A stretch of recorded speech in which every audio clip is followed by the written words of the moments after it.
Assalamualaikum warahmatullahi wabarakatuh. Waalaikumsalam warahmatullahi wabarakatuh. Alhamdulillah. Nahmadu wa nasta'inu wa nastaghfiruh wa na'udzubillahi min syururi anfusina wa min sayyiati a'malina. May yahdihillahu fala mudhillalah wa may yudhlil fala hadiyalah. Asyhadu an la ilaha illallah wa asyhadu anna Muhammadan abduhu wa rasuluh. Allahumma sholli ala Muhammad wa ala ali Muhammad fil alamin innaka Hamidum Majid. Rabbi shrahli sadri wa yassir li amri wa hlul 'uqdatam min lisani yafqahu qawli amma ba'du. Alhamdulillah, bersyukur kepada Allah, malam hari ini kita dapat berjumpa kembali dalam halaqah pekanan. Walaupun bulan Ramadan, kita tetap istiqomahkan untuk melaksanakan majelis zikir, majelis taklim, dan media silaturahim untuk bapak-bapak di Hong Kong dan juga mantan bapak-bapak yang pernah di Hong Kong yang sudah tersebar ke seluruh dunia. Ada yang ke Indonesia balik, ada yang ke Singapura, ada yang ke Abu Jadinya Dhabi. diaspora Hong Kong dong ini. Iya, iya, Hongkong. makanya udah nggak cuma Hong Kong doang, mantan Hong Kong. Ada yang ke Bulgaria juga kemarin, Budapest tuh, Mas Ivan tuh. Masya Allah. Masih, tapi saya karena mungkin karena dimensi waktu jadi agak susah juga untuk main. Tapi Iya yang benar. nanti Mas Andri biasanya ikut hadir nanti dari Abu Dhabi. Insya Allah Iya. mudah-mudahan dari Abu Dhabi. Dan alhamdulillah kita berusaha tetap beristiqomah untuk melaksanakan hal ini. Dan di bulan yang suci ini, di Ramadan ini, mudah-mudahan keberkahannya bertambah berlipat-lipat dalam Amin. rangka mengkaji ilmu, dalam rangka bersilaturahim, dan mudahan juga puasa kita yang sudah terlaksana selama 4 hari Ustaz ya. Pak, Tergantung makasih. mulainya ya udahlah. Ya Tergantung. itu yang sampai kesekian harinya sampai dengan hari ini. Yang penting Tergantung. Lebaran masih jauh, Pak Adi. Iya. Ya, mudah-mudahan Allah memberikan keberkahan untuk menerima puasa kita, salat kita, semua amal ibadah kita di bulan Ramadan ini sampai dengan hari ini. Amin. Dan Amin. mudah-mudahan Allah memberikan kekuatan kita dan memberikan umur panjang kepada kita dan tetap memberikan kekuatan iman, semangat untuk beribadah sampai dengan akhir nanti sehingga kita ketika Idul Fitri nanti benar-benar dalam keadaan suci dan Amin. Amin ya Allah. mendapatkan kemenangan, ketakwaan dari Allah Subhanahu wa taala. Amin amin ya Rabbal. Salam dan salawat semoga tetap tercurah untuk diri kita Nabi besar Muhammad Shallallahu alaihi wasallam, Allah. keluarganya, sahabatnya, para alim ulama, dan semoga Allah memberikan beliau memberikan syafaat kita di akhir kelak. Amin amin ya rabbal alamin. Teman-teman sekalian yang sudah bergabung di media Zoom, ada Pak Didi. Assalamualaikum Pak Didi. Ada Bang Abe masih di jalan, ada Ustaz Fajar dan Ustaz Adam sudah bersama kita. Dan juga teman-teman yang menyimak lewat Facebook Robert Duafa Hong Kong, semoga tetap sehat selalu Amin semua ya Allah. kita semua. Dan malam hari ini kita akan mengkaji satu tema sejarah pensyariatan puasa yang akan disampaikan oleh Ustadz kita yang baru datang kemarin, masih hangat ini. Ustadz Wildan nggak tahu sudah jet lag itu udah hilang, mudah-mudahan sudah hilang ya. Ustadz Wildan Johari LCMH yang alhamdulillah sudah membersamai kita dari tadi, dan kita nanti akan dengarkan paparan beliau dan nanti akan lanjutkan dengan diskusi. Selanjutnya sebelum kita mulai acara ini malah kita buka bersama-sama dengan membaca basmalah. Bismillahirrahmanirrahim. Bismillahirrahmanirrahim. Baik, selanjutnya tafadhol Ustaz untuk menyampaikan materi ini. Baik. Terima kasih Pak Adi, jazakumullahu khairan katsiran, dan juga bapak-bapak semuanya mudah-mudahan kabar baik dan sehat selalu. Amin. Alhamdulillah wassalatu wassalamu ala Rasulillah wa ala alihi wa ashabihi wa man walah amma ba'du.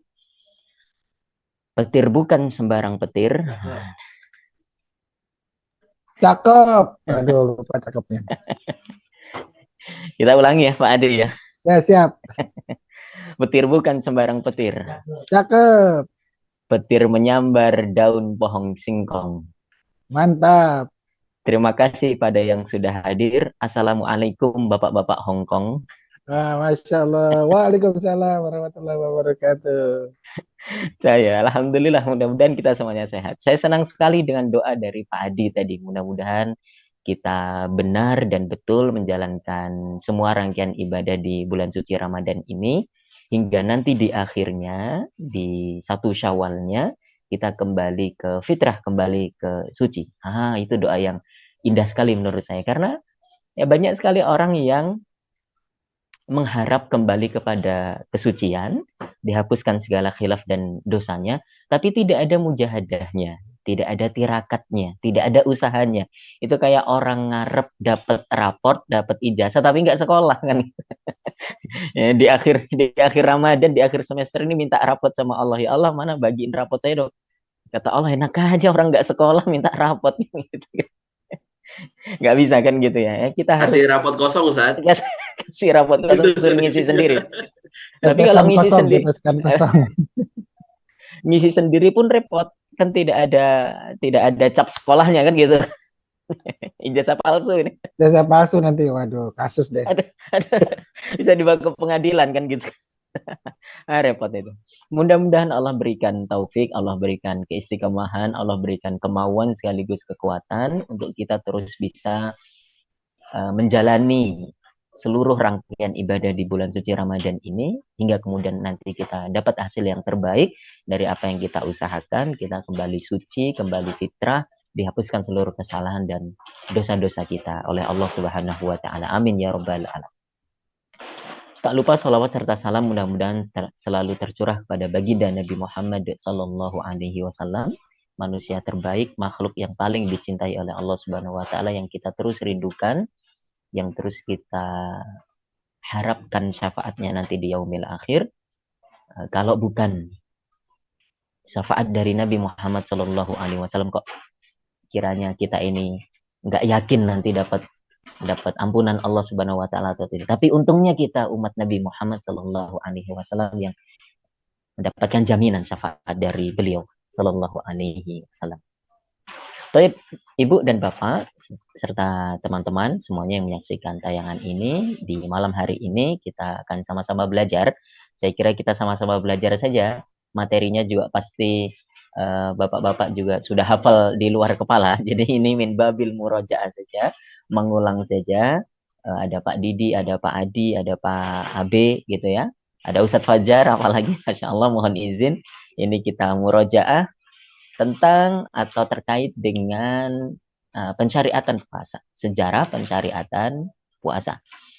Saya akan mulai dari kata puasa itu terlebih dahulu ya. Puasa itu kan bahasa Indonesia. Bahasa Arabnya itu apa kira-kira Pak Adi?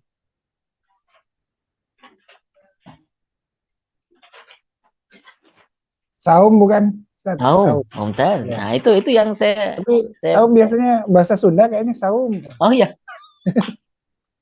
Berarti mengambil dari bahasa Arab ya? Atau justru orang Arab yang duluan dulu Oh iya, jangan-jangan ke ya. Sunda. Iya, zaman ini. Sunda Saung Empire dulu. Kabayang, ya contohnya ya, Saung Kabayang. Saung itu sarung itu. Kalau saung, kalau di Sunda sih saung ya, bukan saum. Saum. Oh, gitu. Makan. Ya, tentu saja itu dari bahasa Arab. Jadi bukan orang Arab yang main ke Sunda ngikutin orang Sunda, tidak. Tapi itu legal, ada disebutkan dalam Al-Quranul Karim bahwa di antara puasa itu kalimatnya adalah saum atau siam, gitu ya. Dua-duanya disebutkan di Al-Quranul Karim, baik kata atau kalimat saum dan juga kalimat siam, gitu ya. Nah, secara bahasa makna saum atau siam itu artinya imsak saja, menahan diri dari apapun. Menahan diri dari apapun itu disebut saum atau siam. Atau puasa dalam tanda kutip. Ada orang nggak makan, nggak minum tuh bisa disebut, oh saya lagi saum, boleh. Gitu ya. Ada orang nggak buang air misalnya, oh lagi saum dari buang air gitu misalnya. Ya karena saum itu artinya menahan diri.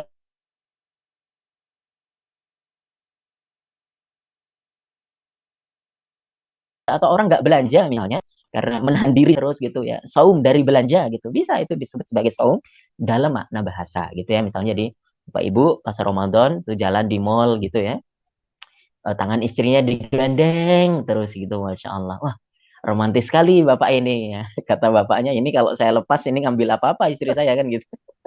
Dompet udah Jadi bukan kanker nih. jadi bukan soal romantis atau tidak. Ini bagian dari pengamanan dompet ini. Jadi dompet bapak-bapak itu sering tidak aman. Satu-satunya dompet yang selalu aman tuh dompet duafa. Ya, Masya Allah. Banyak ustadznya habisnya sampai 5 sekarang. Aman. Aman terus insya Allah gitu. Nah itu saum, menahan diri dari tidak belanja itu juga bisa disebut saum, tapi secara bahasa saja gitu ya. Atau menahan diri dari tidak ngomong. Nah soal ini itu ada ayat tersendiri di Quran surat Maryam. Jadi ibu bapak yang pegang mushaf, baik mushaf ataupun aplikasi Quran di HP, silakan dibuka surat Maryam. Itu surat ke-19, juz 16 di ayat 26. Di ayat 26, Sayyidatuna Maryam itu diperintahkan oleh Allah Subhanahu wa taala, fakuli inni nazartu lirrahmani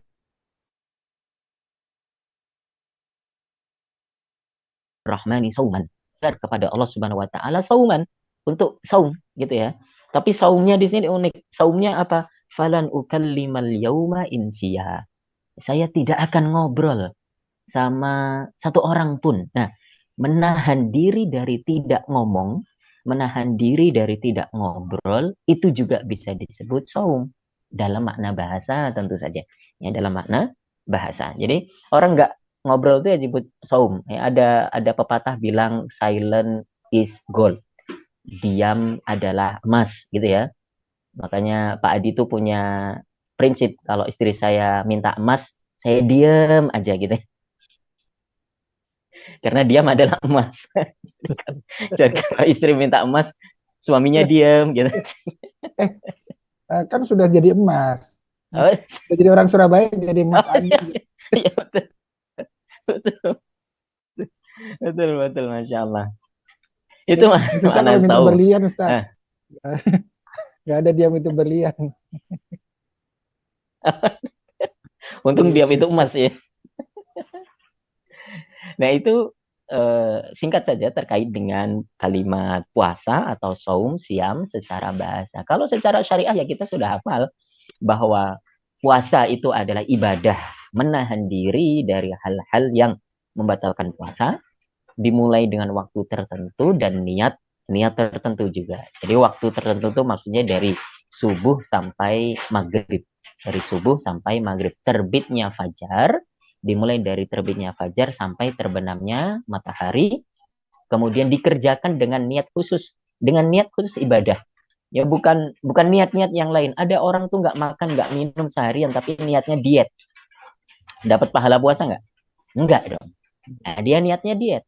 Ada orang nggak makan, nggak minum seharian, karena memang tidak ada yang dimakan dan diminum. Orang miskin pakai banget misalnya. Ya dia sebenarnya mau makan, tapi nggak ada yang bisa disantap sama sekali. Maka apakah dia mendapatkan pahala puasa? Tidak. Karena niatnya bukan untuk puasa. Ya, jadi puasa itu kalau kita lihat di kitab-kitab fikih, ibadah yang gampang sebenarnya, gampang dalam arti secara keilmuannya, karena rukunnya cuma 2. Beda dengan sholat, rukunnya banyak banget. Kalau kita belajar fikih, rukun sholat tuh ada yang bilang 13, ada yang bilang 17, ada yang bilang 18 gitu ya. Kita ngafalin aja puyeng, kita bayangin dulu tuh. Tapi kalau rukun puasa cuma 2. Rukun puasa cuma 2. 1 niat, 2 imsak. 1 niat untuk puasa, 2 imsak, menahan diri dari hal-hal yang membatalkan puasa pada rentang waktunya yang sudah disebutkan atau diatur dalam syariat. Nah, jadi itu terkait dengan ibadah puasa. Rukunnya cuma niat dan juga imsak, menahan diri dari hal-hal yang membatalkan puasa. Maka terkait dengan puasa ini kita penting untuk belajar hal-hal apa saja yang bisa membatalkan puasa. Ya, itu ada 9. Nanti kalau ditanya saya bisa jelaskan, tapi karena kita fokusnya bukan itu di malam hari ini, kita skip dulu, kita lompat dulu. Nah, Ibu dan Bapak yang dirahmati Allah, kembali ke puasa. Nah, uniknya puasa ini, Ibu Bapak, termasuk ibadah yang kuno. Ibadah yang kuno. Ibadah yang kuno itu maksudnya sudah dikerjakan oleh umat-umat terdahulu. Sudah diperintahkan oleh Nabi dan Rasul terdahulu. sebelum Nabi kita Muhammad Sallallahu Alaihi Wasallam. Jadi dalam syariat kita ini, kan kita kan punya banyak Nabi dan Rasul ya. Ya kita ini saja umatnya Nabi Muhammad. Tapi di dalam sejarahnya Allah mengutus banyak Nabi dan Rasul. Nah, di dalam syariat-syariat umat-umat terdahulu itu ada irisan-irisan, ada bagian-bagian yang sama. Nah, misalnya ibadah sholat. Ibadah sholat itu ibadah kuno itu. Umat-umat terdahulu juga sudah sholat dalam tanda kutip. Ya, sudah sholat. Sudah ruku, sudah sujud, termasuk i'tikaf gitu ya. Itu sudah dikerjakan oleh umat terdahulu. Yang menjadi pembeda adalah mungkin teknisnya saja yang beda. Teknisnya saja. Tetapi inti ibadah sholat, termasuk juga zakat, puasa, ya, haji, itu ibadah-ibadah kuno yang sudah turun-temurun diajarkan oleh Nabi dan Rasul yang diutus oleh Allah kepada umat-umat mereka masing-masing. Teknisnya bisa beda, tapi intinya sama. Nah, termasuk juga puasa. Ini termasuk ibadah kuno. Loh, Ustaz, memang ada ya ibadah yang baru kita lakukan. Baru kita umat Nabi Muhammad yang melakukan. Ada. Apa contohnya? Ada yang bisa menebak salah satu? Pak Adi? Pak Didi? Pak Aditya? Ada atau Pak Abe? Saya nggak akan tanya ke Ustadz Fajar karena sudah pasti tahu beliau. Apa Nah, ini pertanyaannya apa tadi? Apa pertanyaannya? Pertanyaannya ibadah apa yang kira-kira baru dilakukan oleh kita umat Nabi Muhammad? Umat-umat terdahulu belum melakukan. Ibadah ya, bukan larangan. Puasa, zakat. Apa tuh? Kan rukun iman Islam cuma 5. Haji tadi katanya juga dulu udah. Zakat Dulu udah. Iya. Haji itu kan syariatnya Nabi Ibrahim. Kita menyempurnakan saja kan gitu. Ada satu ibadah dalam tanda kutip yang baru dilakukan oleh kita ini umat Islam. Salah satu contohnya adalah tayamum. Tayamum tuh baru ada di syariat kita nih, umat Nabi Muhammad Sallallahu Alaihi Wasallam. Kalau wudhu udah kuno ya, kalau wudhu ya. Wudhu sudah dalam tanda kutip ya. Bersuci ya, bersuci ya. Tapi kalau tayamum ya bersuci dengan tanah itu baru kita umat Nabi Muhammad Sallallahu Alaihi Wasallam. Nah, nanti bisa contohnya beberapa kalau ada tambahan lagi. Balik ke puasa lagi. Puasa itu ibadah kuno. Apa buktinya ibadah kuno? Ya Allah Subhanahu wa taala tegaskan sendiri di Quran surat Al-Baqarah ayat 183. Ya ayyuhalladzina amanu, silakan dibuka Ibu Bapak yang dirahmati Allah. Kutiba alaikumusiyam, diwajibkan atas kalian berpuasa kama kutiba alal ladzina min qablikum, sebagaimana diwajibkan pula atas umat-umat sebelum kalian, umat-umat terdahulu, dengan tujuan yang sama, la'allakum tattaqun, supaya kalian semuanya bertakwa kepada Allah Subhanahu wa taala. Nah, dari ayat itu kita bisa paham nih, oh, puasa itu ibadah kuno, ibadah kuno. Teknisnya atau dalam praktiknya mungkin bisa jadi berbeda. Tetapi bahwa ibadah puasa itu satu yang diperintahkan oleh Allah itu sudah dipahami dan maklum atau masyhur begitu. Nah, yang menjadi unik atau kekhususan bagi kita umat Nabi Muhammad Shallallahu Alaihi Wasallam adalah puasa 1 bulan di bulan Ramadan. Jadi puasa full 30 hari atau 29 hari selama bulan Ramadan, itu baru kita umat Nabi Muhammad. Itu sisi pembedanya dengan umat terdahulu. Jadi umat terdahulu itu puasa ya, kayak misalnya Bani Israel itu terbiasa mereka berpuasa di hari Asyura gitu ya. Di hari Asyura itu tanggal berapa? Puasa hari Asyura tanggal 10 Muharram. 10 Muharram. Kata orang-orang Bani Israel ini, orang-orang Yahudi dulu itu, Nabi tanya, loh kalian kenapa puasa di tanggal ini? Kata mereka, ya kami berpuasa di hari Asyura itu, atau tanggal 10 Muharram itu untuk mengenang satu momen besar bahwa kami dulu diselamatkan oleh Allah Subhanahu wa taala ya dari kejaran Firaun. Ya, dari kejaran Firaun. Waktu nyebrang Laut Merah bersama Nabi Musa itu. Nah, sebagai sebuah momentum besar itu ya, kami berpuasa di hari itu. Kata Nabi Muhammad sallallahu alaihi wasallam, "Oh, kami lebih berhak ya dengan Nabi Musa daripada kalian."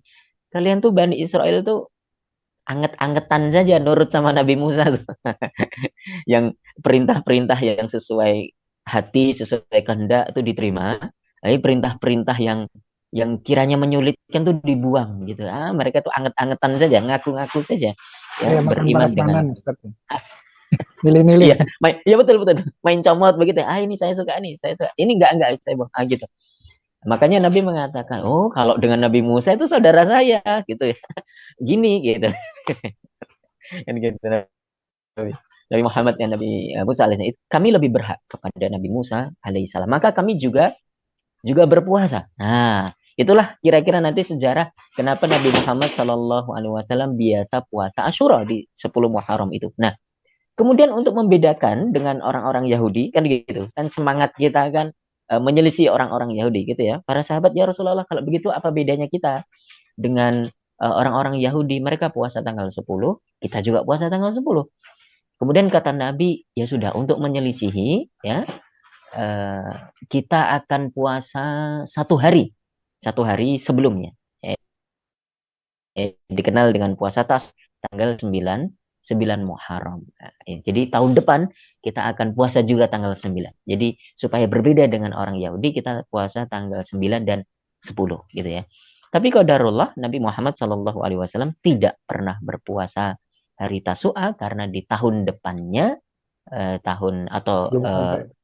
Nabi belum sempat puasa itu, ya di tahun itu Nabi sudah wafat begitu. Nabi sudah wafat. Kembali ke puasa Ramadan. Nah, lalu mana sih ayat yang kemudian menjadi dalil tegas bahwa kita ini berpuasa di bulan Ramadan? Bapak Ibu, tadi kita lihat di 183, Al-Baqarah 183, lompat 2 ayat berikutnya di 185. 185. Syahrul Ramadan alladzi unzila fihil Qur'an hudan linnasi wa bayyinatin minal huda wal furqan. Faman syahida minkumus syahra falyasumhu. Jadi bulan Ramadan itulah di dalamnya kami turunkan Al-Quran sebagai petunjuk, sebagai kitab yang berisi penjelasan syariat, sebagai kitab yang berfungsi sebagai pembeda antara yang hak dan yang batil. Kalimat berikutnya yang perlu kita garis bawahi adalah faman syahida minkumus syahra falyasumhu. Barang siapa di antara kalian yang mendapati bulan Ramadan itu, maksudnya hidup di bulan Ramadan, gitu ya, falyasumhu, maka wajib berpuasa bulan Ramadan. Nah, itu jadi Quran surat Al-Baqarah 183 berisi dalil kewajiban puasa yang masih global, yang masih umum. Kemudian kekhususan puasa di bulan Ramadan itu ada di Quran surat Al-Baqarah 185. Nah, menariknya, Ibu Bapak yang dirahmati Allah, puasa Ramadan itu, ayat mengenai kewajiban puasa Ramadan ini baru turun itu di tahun kedua Hijriah. Tahun kedua Hijriah. Berarti itu Nabi sudah kira-kira di Makkah kan 13 tahun. Kemudian 2 Hijriah berarti 13 tambah 2. 15 tahun. 15 tahun dinas. Ya, dinas sebagai Nabi dan Rasul terakhir gitu ya. Kemudian baru mendapatkan ayat yang berisi perintah kewajiban berpuasa di bulan suci Ramadan ya. Di tahun kedua Hijriah, tepatnya di bulan Sya'ban. Jadi 1 bulan sebelum Ramadan. Ya, bulan pertama sebelum Ramadan. Ya, di bulan Sya'ban tahun kedua Hijriah itu turun ayat yang berkenaan dengan kewajiban puasa Ramadan. Maka dari sini kita bisa hitung nih. Yuk Bapak-bapak, Ibu-ibu. Kita bisa hitung. Coba kira-kira berapa kali puasa Ramadan yang dilewati oleh Nabi Muhammad SAW selama hidupnya. Satu clue tambahan bahwa Nabi itu wafat di tahun 11 Hijriah. Nah, pensyariatannya tahun kedua, bulan Sya'ban. 9 ya? Oke ya. Tadi kan tahun kedua, ini pertama, Ramadan pertama, puasa Ramadan pertama bagi Nabi. Terus tahun ketiga, 4, 5, 6, 7, 8, 9, 10 gitu ya, 10. 11-nya kan Nabi sudah wafat di bulan Rabiul Awal ya, sebelum Ramadan. Jadi ada 9 kali puasa Ramadan yang dijalankan oleh Nabi Muhammad Sallallahu Alaihi Wasallam. Kita tidak boleh kurang ajar kepada Nabi. Wah, berarti khusus ini kita lebih baik dari Nabi nih. Nabi cuma 9 kali puasa Ramadan. Saya sudah belasan tahun ini puasa Ramadan. Enggak. Bahkan bisa jadi puasa kita yang belasan tahun itu tidak ada bandingannya dengan 1 hari puasanya Nabi Muhammad Sallallahu Alaihi Wasallam. Itu Nabi. Ini dilihat dari sisi sejarah saja bahwa Nabi Muhammad, Nabi kita yang mulia itu 9 kali selama hidupnya menjalankan ibadah puasa Ramadan dengan seluruh dinamika yang ada di dalamnya, di dalamnya. Nah, itu 9 kali puasa Nabi Muhammad. Lah, sebelum turun perintah puasa wajib Ramadan itu Nabi puasa nggak? Puasa. Nabi puasa. Sebagaimana tadi sudah kita jelaskan, Nabi itu puasa hari Asyura, Nabi biasa juga puasa Ayyamul Bid. Ayam itu bentuk plural atau majmuk dari yaum. Maksudnya hari-hari al-bid itu putih. Jadi puasa hari-hari putih. Tanggal 13, 14, dan 15 kalender komariahnya. Kalender komariahnya. Jadi kenapa disebut puasa hari putih? Karena malam pada waktu itu tuh terang benderang, bulan purnama gitu ya. Maka langitnya putih, cerah, dan lain sebagainya. Maka disebut Ayyamul Bid gitu. Nabi sudah puasa-puasa sunnah itu biasa dilakukan oleh Nabi. Nah, kalau yang wajib itu yang turun di tahun kedua Hijriah tersebut. Nah, Ibu dan Bapak yang dirahmati Allah Subhanahu wa taala, kira-kira begitu secara umum ya sejarah pencariatan puasa Ramadan ini dengan seluruh dinamikanya. Dinamikanya unik, salah satunya adalah tadi bahwa kita tahu bahwa puasa itu dimulai dari waktu subuh sampai terbenamnya matahari. Ini sudah strict ya. Sudah strict. Tidak ada tawar-menawar. Bahwa puasa itu startnya adalah ketika masuk waktu subuh, finishnya adalah ketika sudah masuk waktu maghrib. Jadi patokan kita itu waktu, bukan azan. bukan azan. Ini tolong digarisbawahi. Karena bisa jadi orang tuh azannya telat, muadzin tuh telat azannya. Sudah masuk waktu subuh. Tapi karena masih di toilet misalnya, masih di toilet atau masih di belakang atau bisa jadi baru bangun misalnya kesiangan, kemudian baru sempat azan gitu ya. Jadi patokan kita tuh bukan soal azan subuhnya kalau untuk mulai puasanya itu ya, tapi betul-betul waktu subuhnya, bukan sekedar azannya. Nggak boleh tuh orang alasan setengah 6 pagi gitu ya. Atau kita di sini di Hong Kong itu setengah 7 pagi itu masih sarapan gitu ya, masih sahur gitu. Loh kok masih sahur? Ya kan saya belum dengar azan. Enggak, bukan begitu. Jadi patokannya bukan azan, tapi waktu subuh. Nah, terkait ini juga unik nanti. Saya pengen Ibu Bapak semuanya buka mushafnya lagi, lompat 2 ayat berikutnya. Al-Baqarah 187.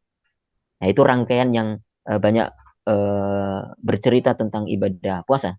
Al-Baqarah 1887 di bagian pertengahan. Saya juga sambil buka. 187. Di bagian tengah Allah Subhanahu wa taala berfirman, "Wa kulu washrabu hatta yatabayyana lakumul khaytul abyadu minal khaytil aswadi minal fajr." Makan dan minumlah, maksudnya sahur gitu ya, mudahnya begitu. Sahurlah kamu hatta yatabayyana lakumul khaytul abyadu minal khaytil aswad. Sampai terang bagimu mana benang putih dan mana benang hitam. Dulu, Pak, ini uniknya, termasuk dinamika Ramadan tuh, ada salah seorang sahabat Nabi itu yang salah paham. Jadi setiap sebelum tidur menyiapkan 2 benang. Benang putih dan benang hitam, gitu ya. Jadi begitu bangun dilihat nih mana putih, mana hitam. Kalau belum jelas masih boleh makan sahur. kalau sudah jelas, oh yang ini putih, yang ini hitam. Oh berarti sudah selesai nih. Sudah nggak boleh sahur lagi. Begitu, salah paham. Kenapa bisa salah paham? Karena hanya mengambil zahirul ayah, makna harfiah dari satu ayat Al-Quran. Nah, itu kadang-kadang itu bikin kita, mohon maaf ya, tersesat. Nah, tersesat itu kalau kita hanya berpegang pada terjemah harfiah saja dari ayat atau hadis Nabi Muhammad SAW, tekstual saja. Kita tidak membaca, kita tidak meneliti, kita tidak mengerti, mengkaji dari kalam para ulama terkait ayat itu atau satu hadis tertentu. Ya, jadi kita cuma baca terjemahnya saja, kemudian kita menyimpulkan hukum. Wah, itu hati-hati sekali. Padahal kita tidak punya kapasitas apa-apa untuk menyimpulkan hukum, itu bisa tersesat gitu ya. Nah, balik ke cerita tadi itu. Terus diceritakan kepada Nabi, oh enggak, salah, bukan begitu. Ya, keterangannya adalah turun kalimat potongan ayat berikutnya yang menjelaskan bahwa benang putih dan benang hitam itu maksudnya adalah waktu fajar, minal fajar. Jadi kata-kata minal fajar itu turun belakangan. Tidak satu paket tuh. Tidak satu paket. Menjawab kebingungan atau dalam tanda kutip kekeliruan dari satu sahabat Nabi tadi itu. Ya, jadi kita bisa bayangkan nih, ayat yang pertama turun tuh bunyinya cuma begini saja, wa kulu washrabu hatta yatabayyana lakumul khaytul abyadu minal khaytil aswad. Selesai. Sudah. Karena ada kekeliruan, Allah berikan penjelasan lagi, minal fajar. Oh, maksud benang putih, benang hitam itu adalah waktu fajar. Kita kalau lihat di cakrawala gitu ya, fajar, waktu fajar itu kan ada dua, ada fajar kadzib dan ada fajar shadiq. Fajar kadzib itu maksudnya fajar bohong-bohongan. Jadi kira-kira ada, ini ada semburat apa namanya, semburat putih gitu ya, dari semburat putih di cakrawala. Tapi lama kelamaan bukan makin terang tapi malah hilang. Nah, itu fajar kadzib, itu fajar bohongan. Tapi kalau fajar shadiq, semburat putihnya itu makin lama makin terang dan makin menyebar. Nah, itulah yang disebut fajar shadiq, mulainya masuk waktu subuh. Dulu belum ada lampu. Dari mudah belum ada lampu, betul. Tertipu lampu. Pandangan kita terbatas karena ya, Masya Allah. Tapi untung hari ini sudah ada astronomi. Ya, sudah ada astronomi atau sudah ada apa tuh? Jam digital. Jam digital. Ya. Jadi kita nggak butuh teropong lagi, nggak butuh naik ke rooftop lagi kan gitu. Lihat jam digital saja ini apakah sudah masuk waktu subuh atau belum gitu kira-kira. Alhamdulillah.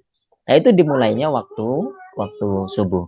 Lalu puasa itu berakhir, kita lihat kalimat Allah Subhanahu wa taala berikutnya, summa atimus siyama ilal lail. Kemudian sempurnakan puasa itu sampai waktu malam. Waktu malam tuh dimulai dengan waktu maghrib. Nah, lagi-lagi patokannya bukan azan. Dulu teman saya itu pernah marah-marah. Kenapa? Jadi ini karena masih kecil ya, lagi TPA gitu ya, lagi nunggu buka puasa, dengar azan, Allahu Akbar, langsung minum, Pak. Ternyata tuh yang azan YouTube. Jadi di prank gitu sama teman-teman yang lain, disetelin suara azan, minum dia. Apakah batal puasanya? Batal. Puasanya batal. Kalau dosanya sih enggak ya. Saya yakin enggak karena dia di prank kan. Yang dosa yang nyetel YouTube-nya tadi itu yang dosa tuh. Tapi kalau batalnya batal. Kenapa batal? Ya karena dia mengira sudah maghrib, padahal belum maghrib kan gitu ya. Jadi batal dan wajib mengkodok satu. Nah, makanya itu hati-hati tuh, jangan ada prank di antara kita kan gitu kan. Karena susah nanti harus punya utang satu puasa kan gitu kan. Jadi pastikan betul-betul sudah masuk waktu maghrib. Meskipun belum dengar azan, tidak apa-apa. Yang penting kita sudah berijtihad untuk kemudian, ini sudah masuk nih waktu maghrib, silakan makan dan minum. Sama kayak kemarin saya di pesawat, Pak. Itu juga agak bingung juga tuh. Kan kami pesawatnya berangkatnya 2:30. Jadwalnya itu sampai di Hong Kong 8:30 waktu sini. Kan nggak ada notif sama sekali ini maghrib atau apa gitu ya. Pokoknya kita lihat jendela kok masih terang, nggak berani buka walaupun jamnya sudah jam 6 nih. Lihat jendela misalnya, kok masih terang banget, nggak berani kan gitu kan. Baru kemudian Kayaknya belum ya, karena emang belum ya. Di sini Makanya 107. 107 ya. Kita lihat, oh sudah gelap nih. Sudah gelap pun juga agak-agak masih ragu nih. Jangan dulu. Kita tunggu beberapa waktu begitu ya. Hingga, ini kayaknya sudah nih. Nggak mungkin ini belum maghrib, sudah gelap semuanya kan gitu kan. Baru kita pesan makanan tuh ke pramugari gitu. Alhamdulillah. Jadi begitu kira-kira puasa kita ini. Satu ibadah yang luar biasa besar pahala dan fadilahnya. Kenapa puasa itu dianggap sebagai ibadah yang besar fadilahnya? Ini rahasianya, di antara rahasianya ya Pak. Bapak tahu nggak rahasianya apa? Kenapa puasa? Puasa untuk Allah, apa untukku? Karena puasa itu fadilahnya besar. Apa Pak Adi? Yang kalau puasa itu adalah ibadah yang untukku. Untukku, maksudnya untuk Allah gitu ya. Allah ya. Oke, ada jawaban lain Pak Didi barangkali?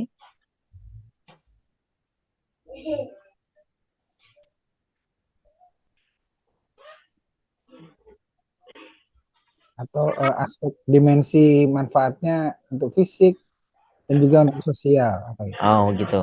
Oke. Fadilah. Baik. Arahnya ke sana. Banyak Ustaz, banyak. Banyak ya, fadilahnya banyak ya. Oke. Salah satu yang disebut Pak Adi tadi. Ya. Kemudian ampunannya lipat ganda pahala selama bulan Ramadan. Banyak panjang daftarnya. Yes. Ya.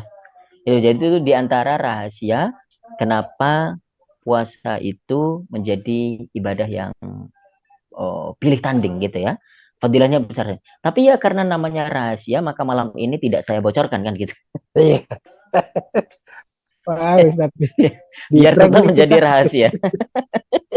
Biar tetap menjadi rahasia kan gitu. Namanya juga rahasia. Rahasia antara kita dengan Allah kan? Puasanya. Itu betul. Itu betul. Jadi Pak Adi, dalam bahasa lain ya, itu tadi konsepnya memang begitu betul. Bahwa puasa itu untuk Allah. Dalam bahasa lain, satu-satunya mungkin ya kita bisa renungkan lagi nanti. Mungkin satu-satunya ibadah yang tidak bisa kita pamerkan, tidak bisa kita riakkan, tidak bisa kita sombongkan itu puasa. Coba puasa itu mau kita sombongkan apanya? Apa? Bau mulut orang, Ustaz, kalau bau mulut. Bau mulutnya. Orang kalau bangun tidur juga bau mulutnya nggak enak, kan belum tentu puasa juga kan gitu kan. Orang mau kita puasa itu apa yang kita mau sombongkan? Kurusnya. Enggak, banyak orang lemas, kenapa puasa? Bisa. Apa gimana? Apa mohon maaf, soal air ludahnya. Yuk kita meludah, kemudian yang paling putih itu yang puasanya paling bagus gitu. Enggak juga. Enggak bisa. Jadi itu mungkin salah satu yang kemudian menjadi fadilah puasa adalah itu satu-satunya ibadah yang tidak bisa kita sombongkan. Oh, kalau yang lain tuh banyak banget, Masya Allah. Salat, kita sombongin mudah banget salat. Ya, jadi imam salat gitu ya. Jadi imam salat di belakang ada pimpinan tuh beda tuh salat kita tuh. Suratnya yang panjang ya. Bacanya panjang tuh, Masya Allah.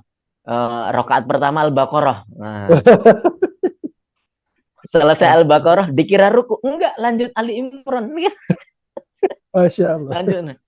Saking pengen dianggap khusyuk gitu ya, hadis dibaca. Hadis dibaca. Ya, jadi itu saking itu begitu kan, salat dilihat orang gitu salat. Apalagi Pak, haji. Masya Allah haji. Kita tuh kalau umroh haji gitu ya. Ya ini bukan nggak boleh, tapi potensi untuk kemudian sombong tuh besar. Pulang umroh, pulang haji, gitu yang ngundang saudara-saudara, walimahan selesai umroh, selesai haji, foto kita yang di depan Ka'bah tuh dicetak besar-besar, di figura emas, taruh di ruang tamu, Masya Allah. Potensinya ada, bukan berarti itu salah, tapi saya bilang potensi untuk kemudian bisa disombongkan tuh besar. Sedekah juga begitu, mohon maaf. Sedekah itu ibadah yang luar biasa, tapi potensi untuk riak dan sombongnya itu besar gitu ya. Kita datengin nih anak yatim, kita usap kepalanya gitu ya. kasih amplop sambil lihat ke kamera senyum. Cekrek gitu. Update Upload status. upload di Instagram. Indahnya berbagi dengan yatim piatu. Masya Masya Allah. Allah. Bukan berarti nggak boleh, tapi lagi-lagi potensi untuk bisa disombongkan tuh itu besar. Nah, makanya gitu, ibu bapak semuanya kalau sedekah jangan langsung gitu ya, minta nomor rekening saja. Minta nomor rekening saja. Jadi kan terselubung begitu ya, tidak diketahui banyak orang, nggak bisa difoto, nggak bisa difoto kan gitu. Dan lain sebagainya. Tapi puasa lagi-lagi tuh, Itu Masya kalau Allah. di Hongkong lewat dompet apa bisa lewat SMS. Nggak terasa. Nggak ada Alhamdulillah. yang tahu tuh. Itu nggak ada. Itu bagian dari sudah ibadah, kemudian disembunyikan, itu Allah suka tuh. Suka Allah disembunyikan gitu ya. Kalau bahasa hadisnya tuh kita berinfak dengan tangan kanan, tangan kiri kita tuh nggak tahu gitu. Masya Allah, itu bahasa metafor yang indah sekali dari Nabi kita Muhammad SAW. Kita bersedekah, orang yang kita sedekah itu nggak tahu kalau kita yang sedekah. Tetangga kita nggak tahu kita sedekah. Teman-teman kita nggak tahu kalau kita sedekah. Tapi kalaupun kita terang-terangan, itu juga bagus, ya. Yang salah tuh soal tadi itu sombong. Jadi bukan soal sedekah terang-terangan atau tersembunyi, ya, bukan soal itu, tapi potensi hati tadi itu. Nah, balik ke puasa, ini ibadah yang luar biasa. Kita lihat orang di luar tuh kita nggak bisa bedain secara fisik, ini orang puasa atau tidak, ini orang lagi ibadah atau tidak, nggak bisa. Kalau sholat orang bisa kelihatan dengan mata, ini lagi rukuk sujud. Kalau puasa enggak. Nah, itulah di antara rahasia kenapa Allah menyebut asyamu li wa ana ajzi bi. Puasa itu untukku, bukan untuk yang lain, bukan untuk dilihat yang lain, tapi betul-betul khusus untukku, dan aku sendiri yang akan kemudian melipat gandakan pahala dan ganjaran orang-orang yang berpuasa, menahan syahwatnya, menahan, jangankan hal-hal yang haram, hal-hal yang halal saja kita tahan.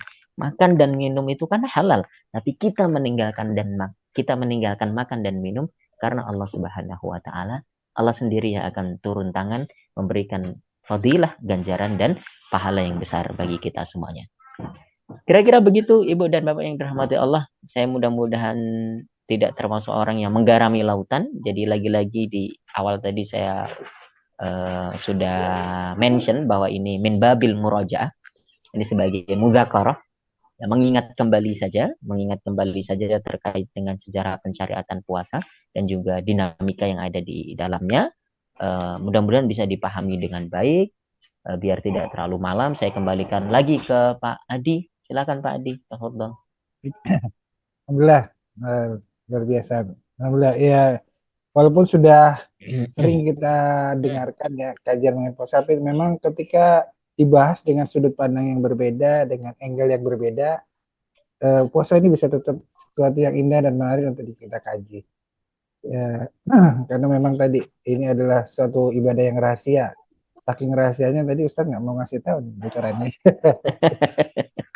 Alhamdulillah, terima kasih Ustadz atas paparannya. Mudah-mudahan ini memberikan bagi yang mendengarkan bisa menambah keyakinan dan semakin menguatkan semangat kita untuk menyelesaikan ibadah ini sampai dengan akhir, memaksimalkan waktu kita, memaksimalkan kesehatan dan usia kita, dan semoga Allah memberikan kemudahan kepada kita untuk melaksanakan ibadah puasa ini sampai dengan akhir, dan la'allakum tattaqunnya itu bisa kita dapatkan. Tapi tadi Ustaz ya, nggak harus dengan usaha, harus dengan mujahadah, harus dengan semangat untuk melakukan apapun yang memang bisa kita lakukan. Kalau sudah bisa ngaji yang banyak, gitu. Kalau di samping puasanya yang wajib, dan juga menghindari apa tadi yang belum sempat dijelaskan ya, mungkin nanti kesempatan lain, hal yang mengurangi pahala puasa selama puasa kita berpuasa, sehingga puasa kita bisa sempurna dan mendapatkan ridho dari Allah Subhanahu wa taala. Amin. Baik, itu yang mungkin bisa disimpulkan tadi sedikit. Dan tadi ya, Rasulullah berpuasa dalam kehidupannya 9 tahun Hijriah ya. Dan jangan ditanya kualitasnya, jangan mentang-mentang kita sudah puluhan tahun nggak soal lebih banyak. Itu tadi Ustaz menyampaikan. Hati-hati. Puasa Rasulullah nggak bisa kita bandingkan dengan kita. termasuk pesan-pesan para sahabat.